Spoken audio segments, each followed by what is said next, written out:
Prime Minister Christopher Luxon, nice to see you. Always good to be with you, Chris. Let's start off with Donald Trump. What is he going to bring to the world that America and New Zealand needs? Well, listen, I mean, New Zealand and America have a very long-standing relationship. We've worked incredibly well with successive presidents of different political parties, and I expect it will be no different here. You know, my job as Prime Minister of New Zealand is to make sure I can build a relationship and a rapport with his administration and make sure that we can advance our interests together. And there's a lot of areas that we have in common, you know, wanting to uphold the rules-based system here in the Indo-Pacific region, some of the geostrategic competition that we see, the work that we do together in the Pacific Islands. So, you know, it'll be up to that new administration to determine what policies it has for America.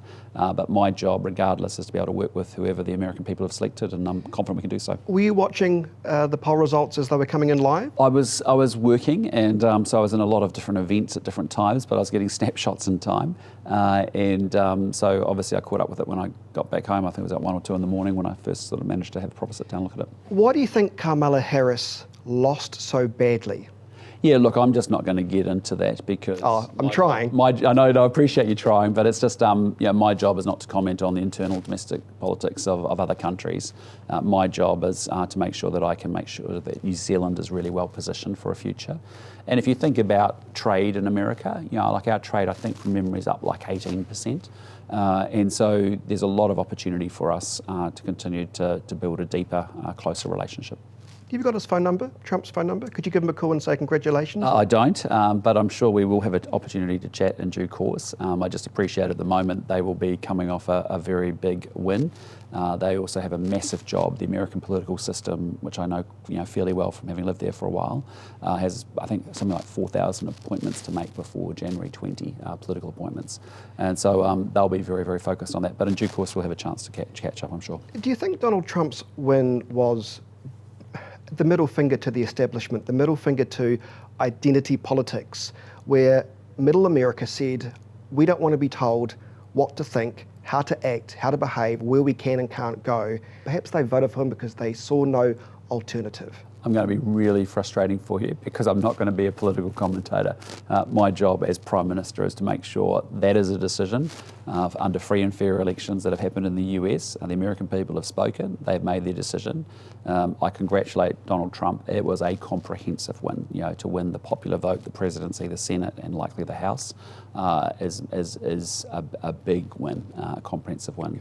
And ultimately, as I keep saying, my job is to make sure that I can build as good a relationship as I possibly can to advance our interests. Let's talk about some local issues, which is why we're here today.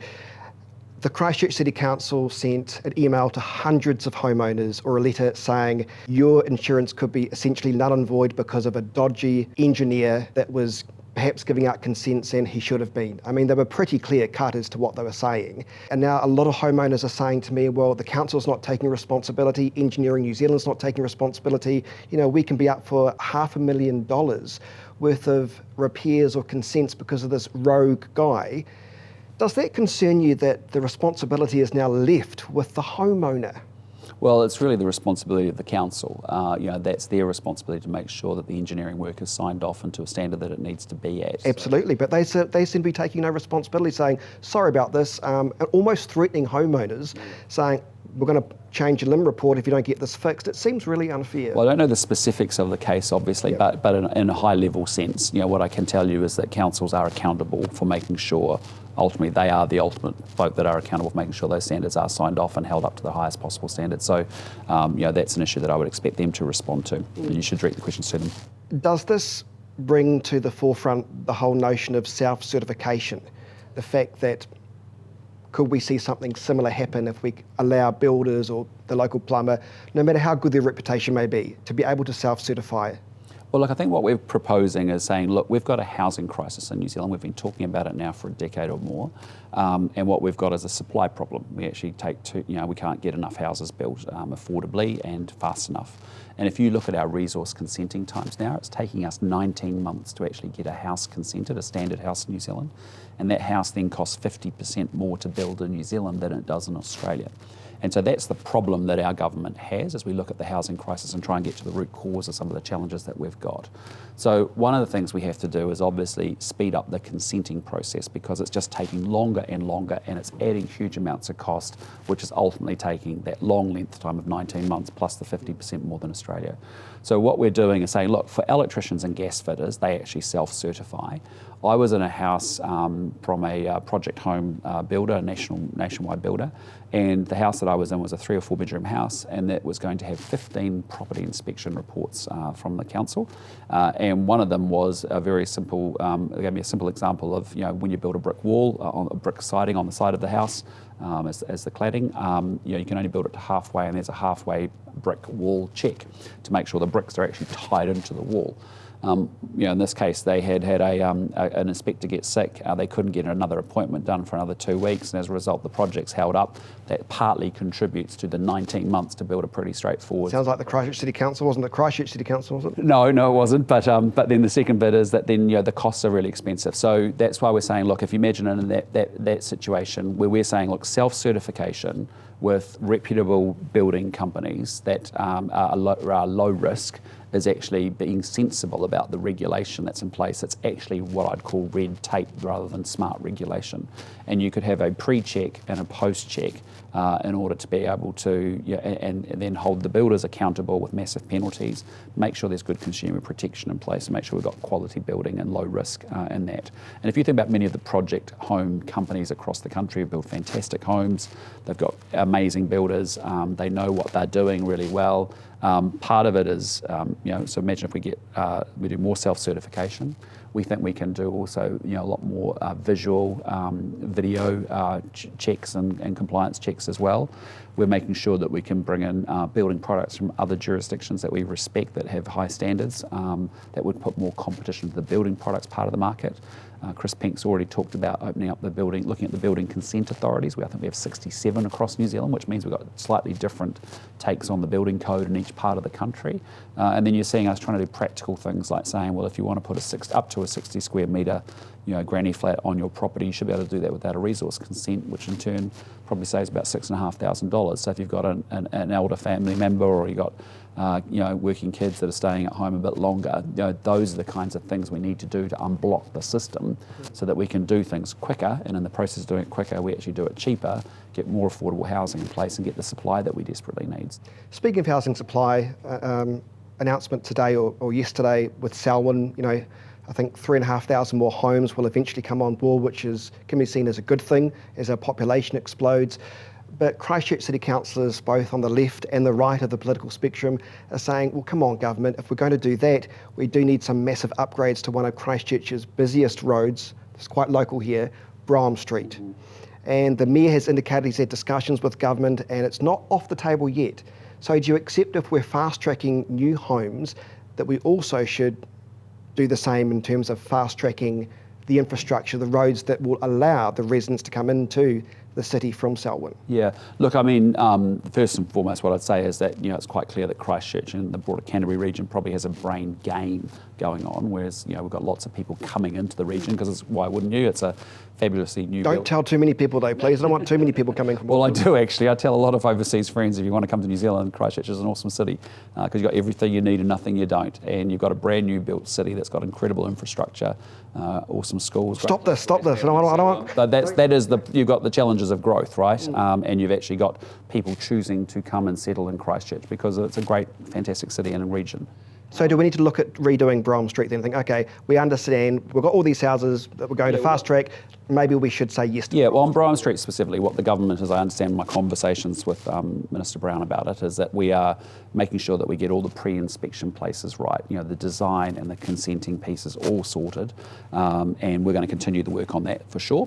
That's what the Mayor said, so it's not actually off the table, is it? No, well, we're doing that work. We've committed to do that work even from the very beginning. I think when you and I last spoke, actually, we talked a bit about it as well, and we said, no, let's make sure that we get the design work and the consenting work all done, so that it's done what we call pre-implementation, and then the decision as to when and how to build it and whether it would come through on fast track or not, that'll be a decision for down the road. But for now, let's keep it moving forward by at least doing the work that has to be done at some point anyway.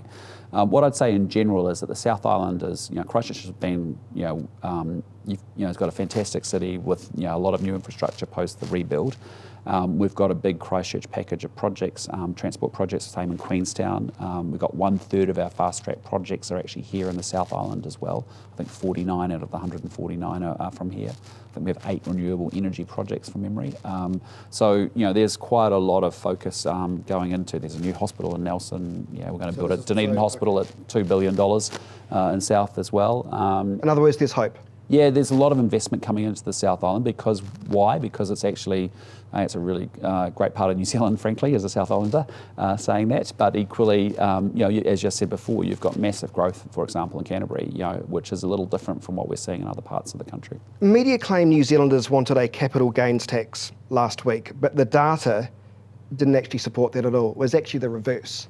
But this was widely reported by media as news headlines, as if to sort of suggest that somehow there was more support for this Labour policy than there was.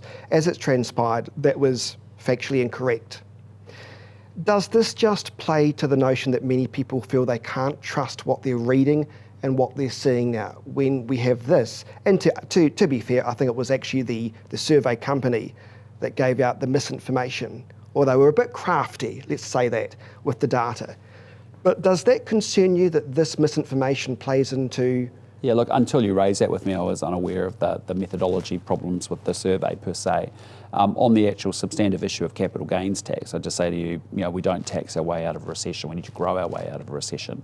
And we've seen a Labour Party that we just observed the last 6 years. I mean, we had spending more, borrowing more, taxing more, hiring more, and actually everything went backwards. And so, again, it's very odd to me that they are already talking about a capital gains tax or a wealth tax or a land tax. All that means is they're going to be taxing capital when a country like New Zealand is very short on capital, when we desperately need to see it.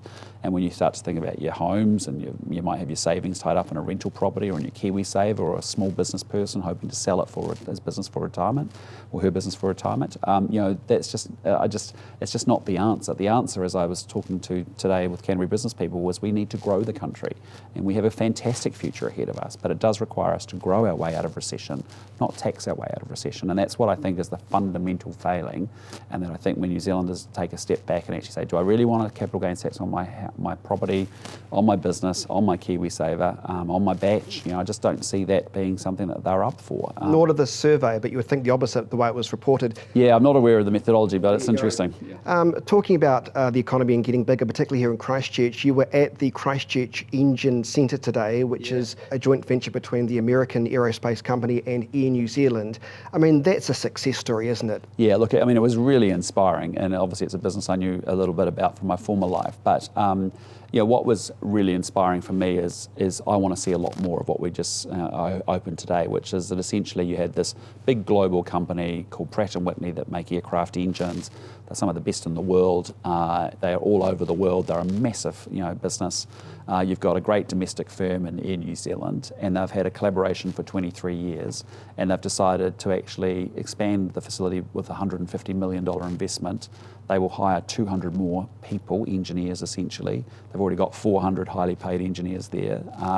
And they're doing it because actually airlines from all around the world are taking their engines off aircraft and sending it to Christchurch, New Zealand, because those engineers are the best in the world to actually repair and maintain those engines. Isn't that a good story? It's a fantastic story. And the power of the joint venture of foreign capital with domestic capital is really very exciting, because Pratt & Whitney bring all their global good practice and all their technical expertise and their knowledge transfer into New Zealand, because that's their core business of what they do.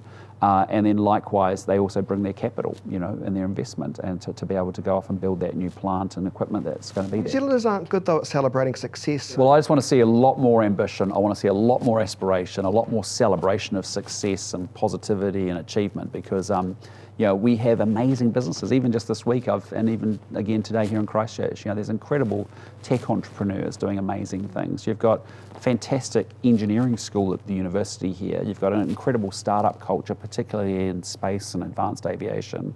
The use of a launch pad, essentially around Lake Ellesmere, and a whole bunch of space startup firms starting here. I mean, it's just so cool, right? So, and that's what we want to see a lot more of. Why? Because they create higher paying jobs. Now, what I have to do and what our government has to do is make sure that we are creating the operating system that actually people can seize on that opportunity. So for those higher paying jobs to arrive at Air New Zealand, those engineers, we need to teach our kids maths. We can't have 4 out of 5 not ready to go at high school. We've got to teach them to read. We've got to get a world-class education system in place. We've got to keep embracing more science, technology, innovation.